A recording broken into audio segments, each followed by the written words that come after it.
Վաղուց դանդա մաղում է անցևը, կամրջի վրա հանդիպեցին կողմերը, երկար վերարկում ծածկում են զենքերը, գրբաններում լարումից սեղմվում են մատները, շուրջ բոլորը մեքենա օտար են դեմքերը, հաճախ լսվում է սիգնալի ձայները, ոչ ոք չգիտի դեր այստեղ իր դերը,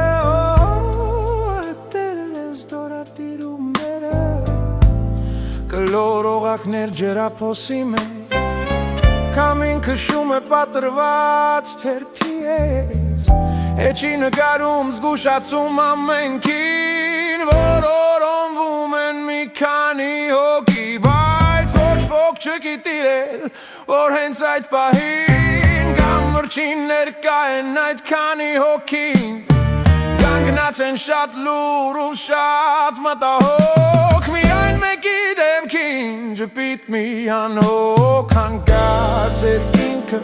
չեղքեց կայծակի գիծը, առջևում երևաց Զոյի երկար վիզը, մեկը ձեռքը տարավ վերարկուի տակ ու ամուր բռնեց զենքի բռնակը բարավ, բայց լսվեց պայթյուն նրանց թիկունքում, ապակու կտորներ շաղվեցին օդում, դիմացից լսվեց մի քանի կրագոց ու շուրջ բոլորը չոչոց ու գորոց, անգան մի քանիսը կրագոցների ջնջվեց վստահ ժպիտը պարակլխի դեմքից ու մինչ կհասկանար ինչպես ու ինչու հետևից դանակի մի հարված մահացու արյունը ծորած բերանի եզրից ու վանշում ջնգավ դանակա հարված մեջքից չգիտակցելով որ այսքան տարի իր կողքին պահել էր ծպտված դավաճանի